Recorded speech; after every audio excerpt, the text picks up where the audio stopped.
Welcome everyone to our presentation today. It's entitled The Thrones of God and Their Significance. In the Bible, we find that there's 4 distinct thrones that are talked about.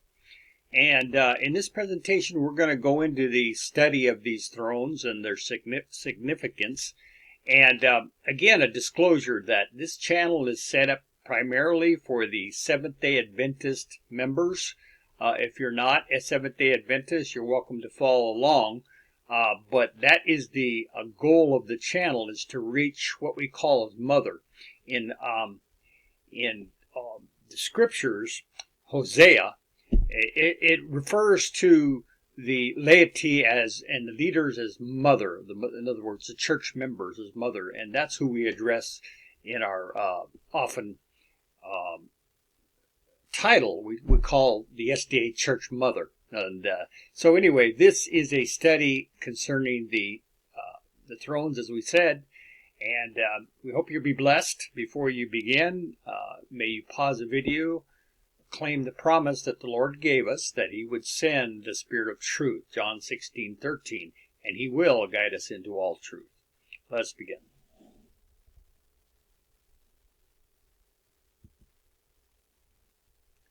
Now, the first traveling throne we find in Ezekiel chapter 1. Now, we're not going to read some of the lengthy references. You can pause the video and read that at your leisure. But basically, this describes that last picture of what Ezekiel saw.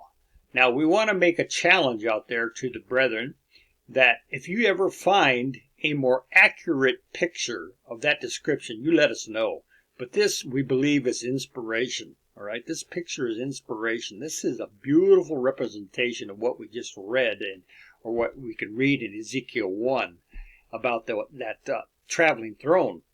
And of course, we know as Present Truth believers, and when I say that term, I mean that this understanding, all that you're going to read and hear today, comes from what we believe the Lord's promise to send the final Elijah to His church. In 1930, the Sabbath school teacher, a man by the name of Victor T. Houteff, came to our church.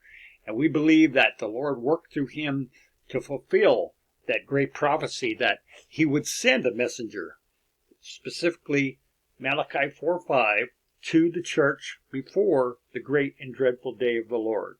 Now, the reason why, as we can obviously tell, is that the Lord wants this message to go out and warn the people prior to Him coming. And that coming is not in the clouds. The next coming is going to be found in Malachi 3, verse 1 to 5, where the Lord will suddenly come to His temple, to His church, and perform, you can read that, Malachi 3, 1 to 5, perform the church judgment. Again, you can find that in Peter, where Peter says judgment begins in the house of God. So indeed, we as Present Truth believers believe that soon the Lord is to perform the church judgment, and Spirit Prophecy talks about that as well. You can find that in Manuscript Releases, Volume 1, page 260. She talks about that sudden church judgment from Ezekiel 9 specifically.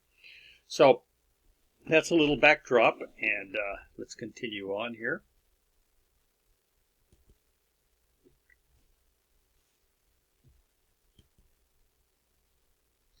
Now, the second traveling throne is found in Isaiah 6, and that reads, I saw also the Lord sitting upon a throne high and lifted up, and His train filled the temple.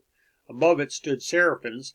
Each one had 6 wings. The twain He covered His face, and with twain He covered His feet, and with twain did He fly. The one cried unto another and said, Holy, holy, holy is the Lord of hosts. The whole earth is full of His glory. And the post of the door moved at the voice of him that cried, and the house was filled with smoke. Isaiah 6, 1 to 4.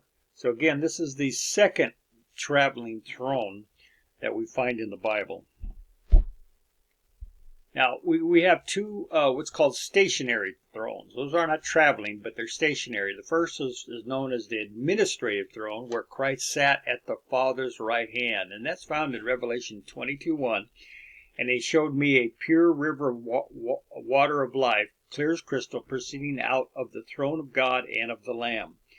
This is the throne Jesus sat with the Father after the resurrection. So after the sacrifice, the Lord rose and went to sit with the Father on this throne.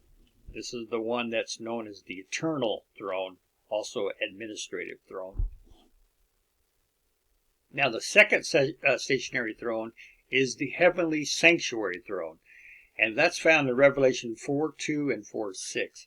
And immediately I was in the Spirit, and behold, a throne was set in heaven, and one sat on the throne.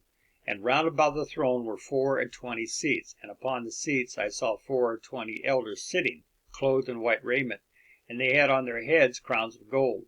And there were 7 lamps of fire burning before the throne, which are the 7 spirits of God. And before the throne there was a sea of glass like unto crystal. And in the midst of the throne and round about the throne were 4 beasts full of eyes before and behind. This throne is in the most holy apartment in the heavenly sanctuary, and came into existence later after Christ first sat with the Father in the administrative throne. So this throne appeared later in time after first the Lord sat with the Father in the administrative throne. All right, so we're going to look at different quotes and different references that will help to explain more on this stationary thrones. And this one is found in track 15, page 13 to 14. And it basically, again, you can pause this and read all the particulars, but it basically says that Daniel saw the preparation for this setting, this judgment. Whereas the one that John saw the whole proceedings. Okay, so when the throne was set up, that's when Daniel saw it being what was known as cast down, while the Ancient of the Days was moving from the administrative throne and to the judicial throne. So this sanctuary throne is also known as the judicial throne. And so Daniel saw that, and again, he was traveling from that Isaiah 6:1 traveling throne. And that's where he went and got into this throne in the sanctuary. Then it was that the Son of Man came before the Ancient of Days and went into the throne as well, the stationary throne as it says, the sanctuary throne. Okay, so let's make that clear. This is where the second stationary throne exists in that sanctuary. A little bit more explanation as to the sea of glass in the words of Daniel. It is a fiery stream, whereas in the words of John, it is in a sea of glass mingled with fire. This fiery steam coming from the temporary judicial throne and the river of life from the eternal administrative throne, Revelation 22:1, must in some respect represent something that is common to both thrones. And what could it be?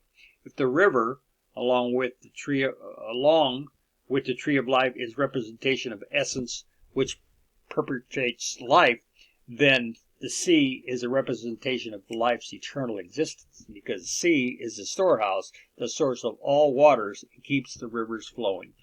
And again, remember now that judicial throne is temporary. That's unlike the Revelation 22:1 throne that is eternal.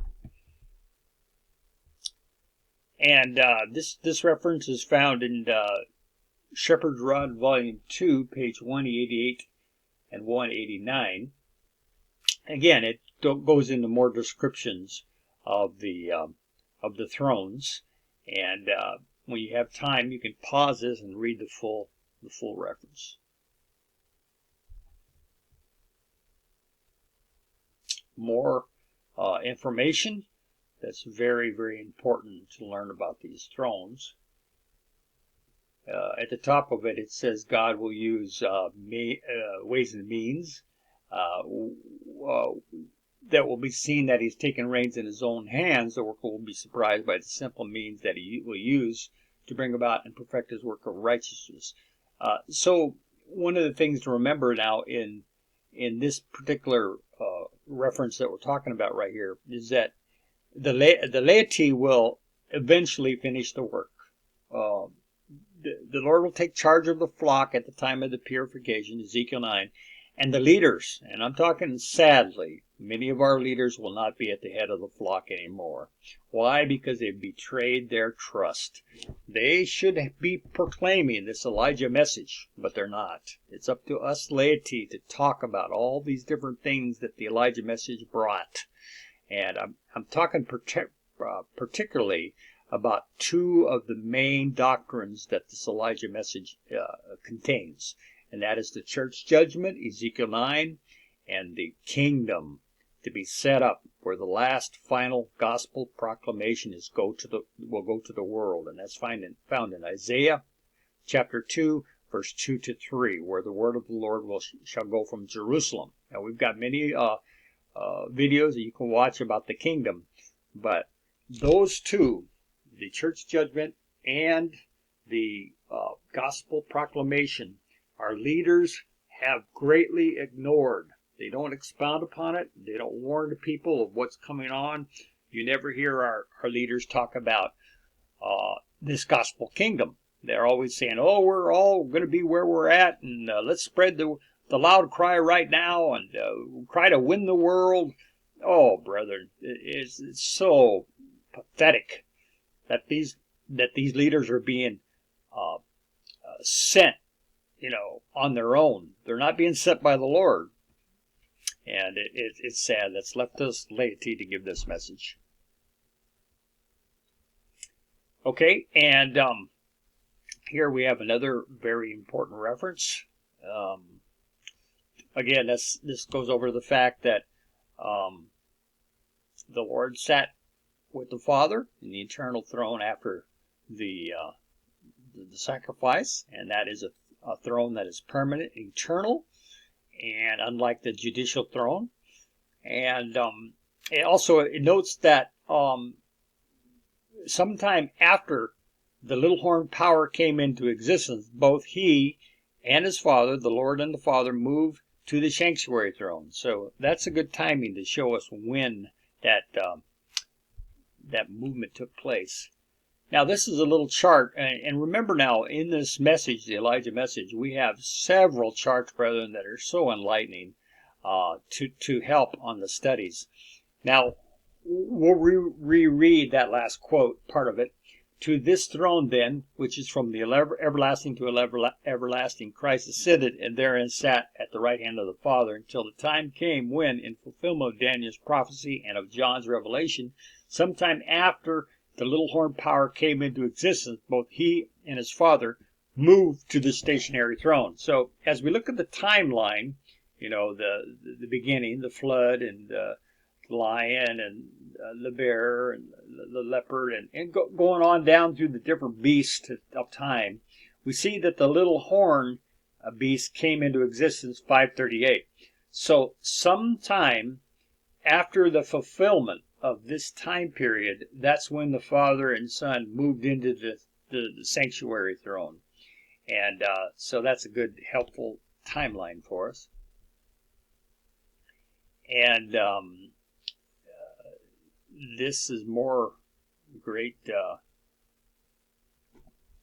explanation of those thrones.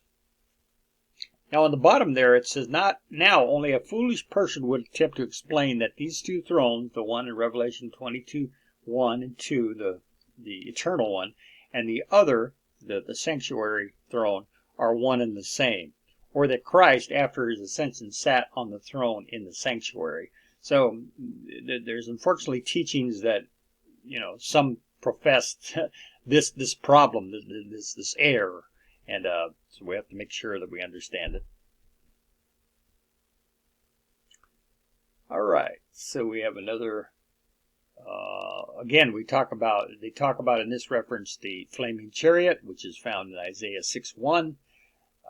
And that's important because if you look at this reference, you find that first the Father transports in that flaming chariot to the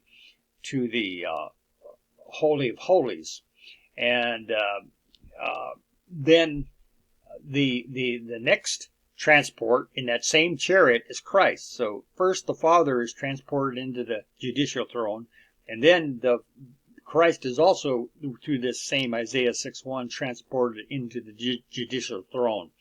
And that's the solemn event is signalized in 1844 when the judicial ceremony took place. And if you want more on this, we will send you the link to track 3, the judgment and the harvest. This goes into a lot of that judicial ceremony. So the summary points of the stationary thrones. The administrative throne is God's eternal throne in the heavenly kingdom, from which the river of the water of life flows. The heavenly sanctuary throne has a sea of glass, so that's different than the river of water of life before it, and is not eternal but temporary.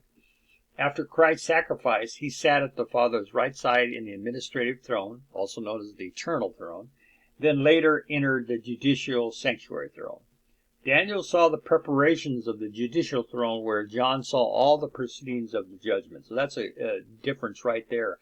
Daniel wasn't privileged to see the whole proceedings, where John was.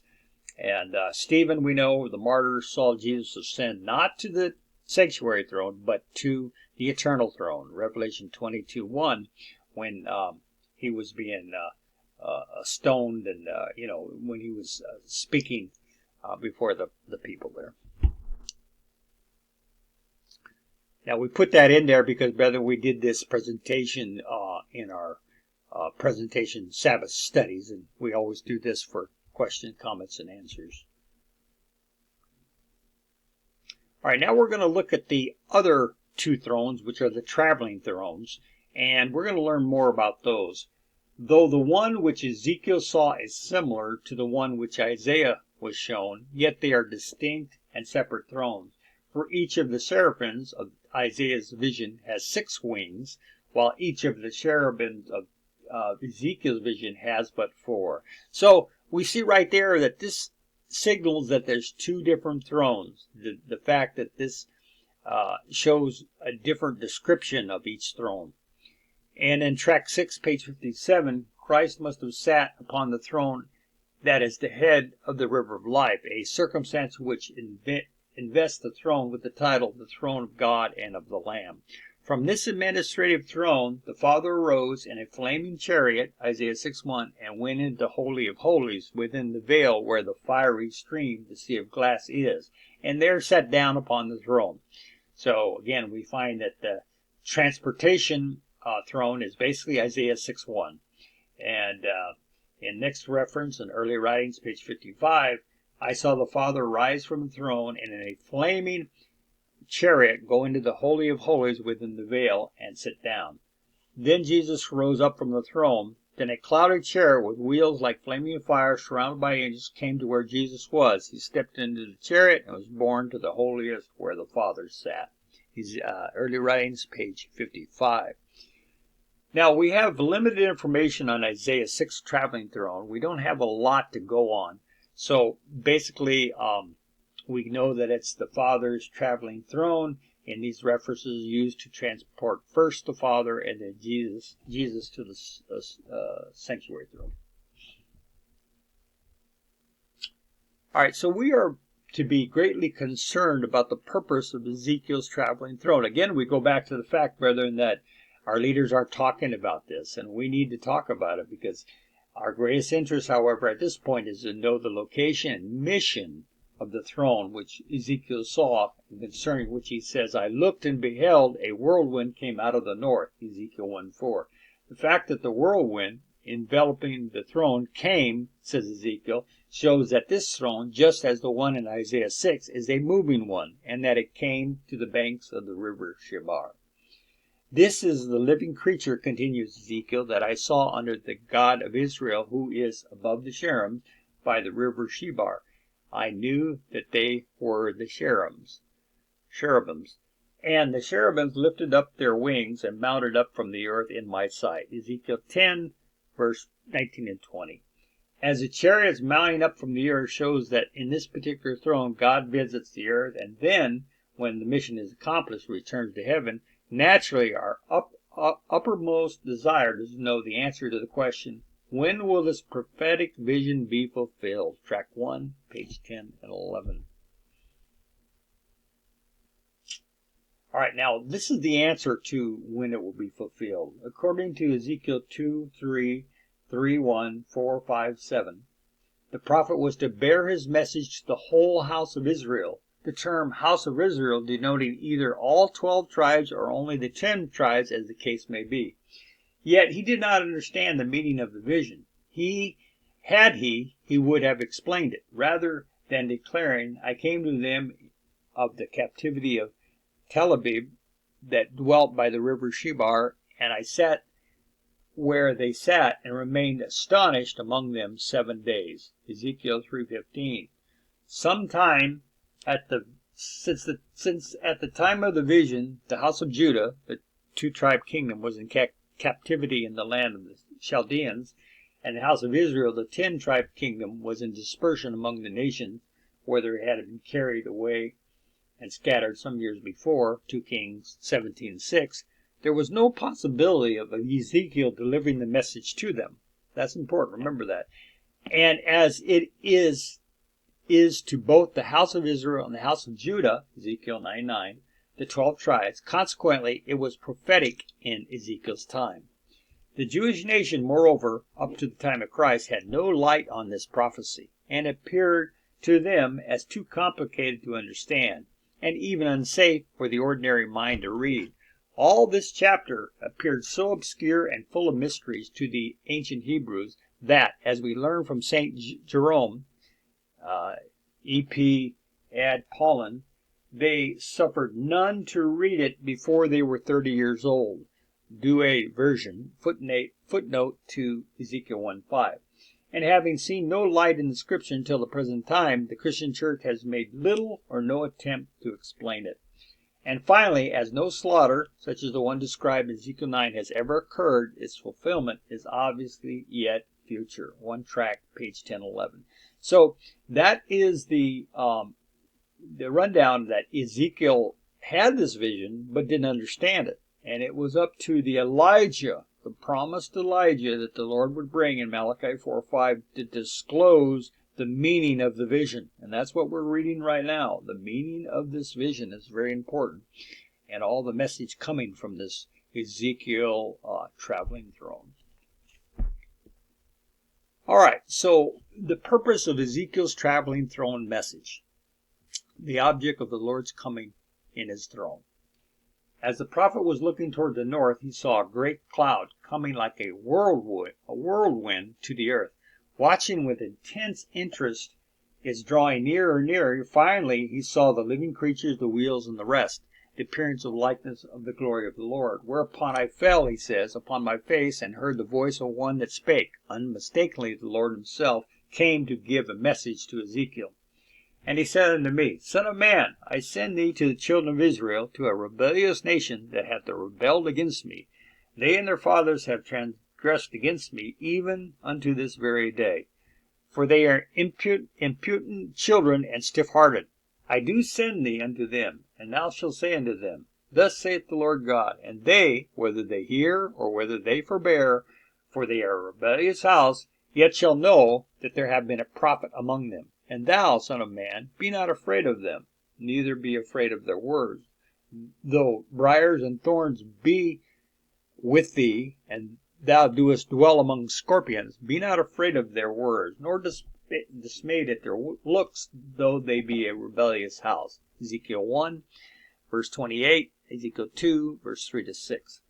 And he said unto me, continues the prophet, Son of man, go, get thee unto the house of Israel, and speak with my words unto them.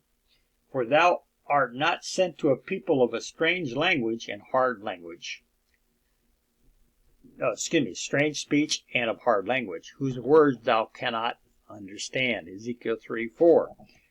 These mandatory words of weighty significance to all, okay, that's very important, reveal that the message which the prophet received is only for God's people, and that therefore, by logical extension, the entire vision of which is a part meets its fulfillment at a time in which the Lord sends forth the warning that because his church is at a very low ebb spiritually, impudent and hard-headed, and a rebellious house, he will do within it a work of marking and slaying. And in all the Bible there is to be found but one church in a situation as to condition, cause, time, and result answering to that of the prophecy, and that is in the Laodicean church. One tract, page 12 to 14. So we see the purpose of this traveling throne message, brethren, and that is that the Elijah is to be sent, give a warning. And this is the warning that Ezekiel could not understand. And that is that the Lord is about to do a strange work. You can find that in Isaiah, where he does a strange act. And that act is the purification of the church, the slaughtering of the rebellious and wicked among the church. Again, Ezekiel 9 is nothing to brush aside. It's very serious, brethren, that this is the church judgment. And this is why this message has to go to these hard-hearted, rebellious people. The SDA church leaders and many of the members are stubborn. And to this very day, this Elijah message, known as the shepherd's rod, is greatly rejected. All right, so this is why the Lord saw all this, and this message came forth. As even the Jews restricted reading the mysterious Ezekiel book until age 30, we today, as present truth believers, have the sure evidence of the promise to send Elijah, Malachi 4:5. The purpose and message of Ezekiel is now clear to every honest, truth-seeking believer. Spirit of prophecy specifically said this Elijah would be interpreter. So we find that in Testimonies and Ministers, page 475. Prophecy must be fulfilled. The Lord says, "Behold, I will send you Elijah the prophet before the coming of the great and dreadful day of the Lord." Somebody is to come in the spirit and power of Elijah, and when he appears, men may say, "You are too earnest. You do not interpret the scripture in the proper way. Let me tell you how to teach your message." Again, that's found in Testimonies and Ministers, page 475. Now, brother, we went over this quote many, many times, and this is very powerful from Spirit Prophecy, Ellen White, who wrote this in this book. And you notice that when we quote this, we do not put the addition that the leaders put in that reference. Right in the middle of this reference, they have a big parenthesis saying, "See appendix." And when you go back to the area that they want you to read about this reference, they're basically saying that Ellen White is talking about herself as the Elijah. All right, so we do not put that in there because that was an addition. So anytime you see this reference, you're likely to see that "see appendix" part that's been added to this reference, brethren. And it's so ridiculous because basically she would be saying that when he appears, she meant to say when she appears, right? It doesn't make any sense whatsoever. So, again, we thank the Lord that we have the ability to understand this Ezekiel message. Now, this is important because here's the remedy. Continue to behold in the vision of the cherubim the glory of God's throne. The prophet saw the Lord come to the threshold of the house, church. And as he gave charge to his angel, who was clothed in linen, and who had the writer's inkhorn by his side, Ezekiel heard him command the man, "Go through the midst of the city, through the midst of Jerusalem, and set a mark upon the foreheads of the men that sigh and cry for all the abominations that be done in the midst." And to the others he said in my hearing, "Go ye after him through the city, and smite. Let not your eye spare, neither have ye pity. Slay utterly old and young, both maids and little children and women. But come not near any man whom is the mark, and begin at my sanctuary." Then they began at the ancient men which were before the house. He said unto them, "Defile the house, and fill the courts with the slain. Go ye forth." And they went forth and slew in the city. And it came to pass, while they were slaying them, and I was left, and I fell upon my face and cried, and said, "Ah, Lord God, wilt thou destroy all the residue of Israel in thy pouring out of thy fury upon Jerusalem?" Then said he unto me, the iniquity of the house of Israel and Judah is exceedingly great, and the land is full of blood, and city full of perverseness. For they say, the Lord hath forgotten the earth, and the Lord seeth not. Ezekiel 9, verse 3-9. Revealing a complete separation of the wicked from among the just, these verses therefore prophetically forewarn of the imminent purification of the church, her only salvation, and taking place in the city, Jerusalem, Israel, and Judah, terms by none of which the world can be called, as they apply exclusively to the people of God, the church. This work of separation is accordingly confined strictly to the church. Track 1, page 17 and 19. So again, this is the remedy, brethren. This message must go out, and then at a certain point, the remedy will come. And that is, the Lord will take charge, send his angels throughout the church, and mark and save those that accept this counsel. In other words, they have sighed and cried for the abominations that are done in the midst. And I read that, and I remind the brethren that this is confirmation that you really do love the Lord. Because you go to church and you see things that are offensive to the Lord, right?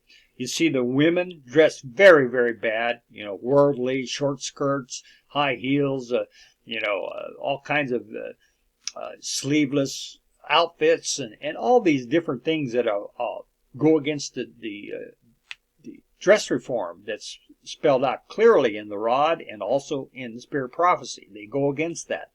Then they have the abomination of passing the plate around, the bag for the tithes in the sanctuary. This is an abomination. This was never done in Ellen White's time. It was something that was added.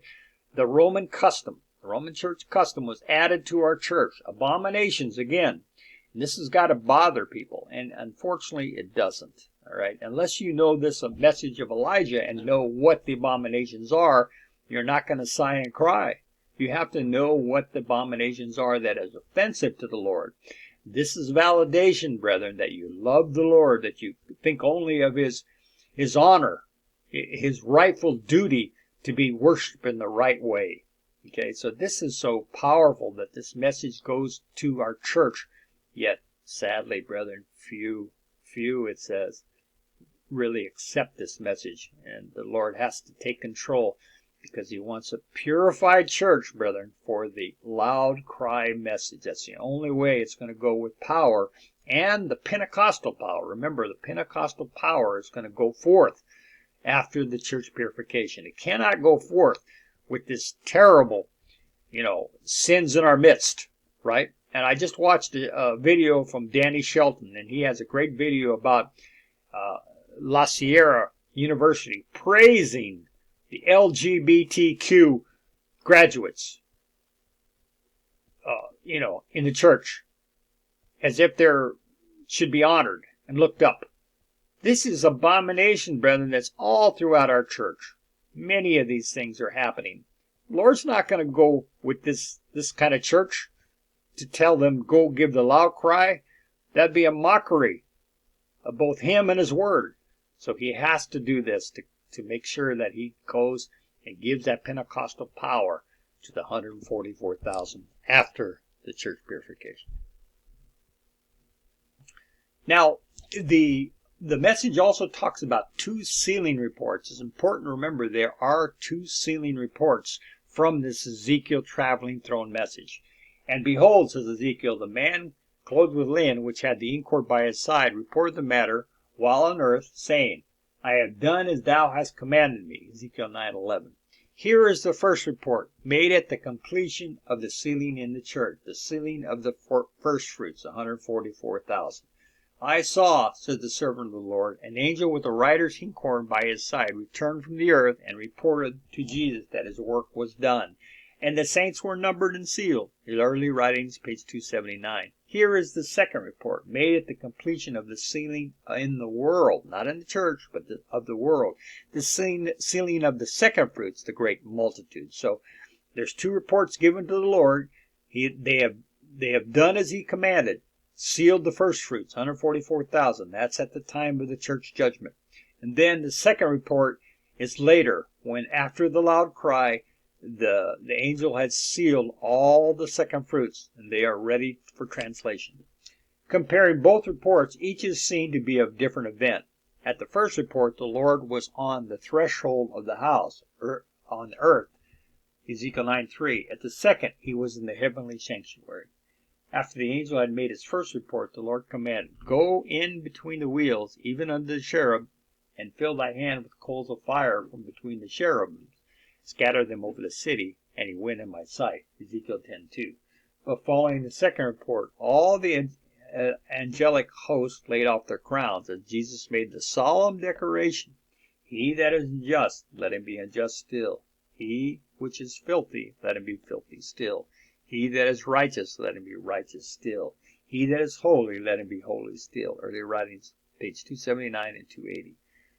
Were probation to close at the time of the first report, Ezekiel 9:11, the Lord must, according to the foregoing statement, be in heaven, then descend to the earth to receive the saints, instead of being already in earth, then mounting up in his throne, as he actually does, without his saints. Ezekiel 10, verse 19. Again, this fact found in track 1, page 20 to 22.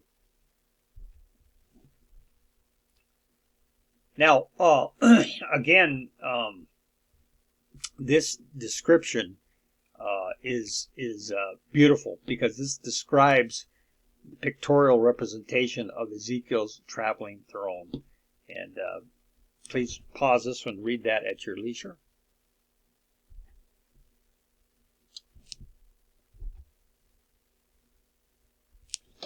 So, again, we go back to, when will this chariot arrive and how long will it stay?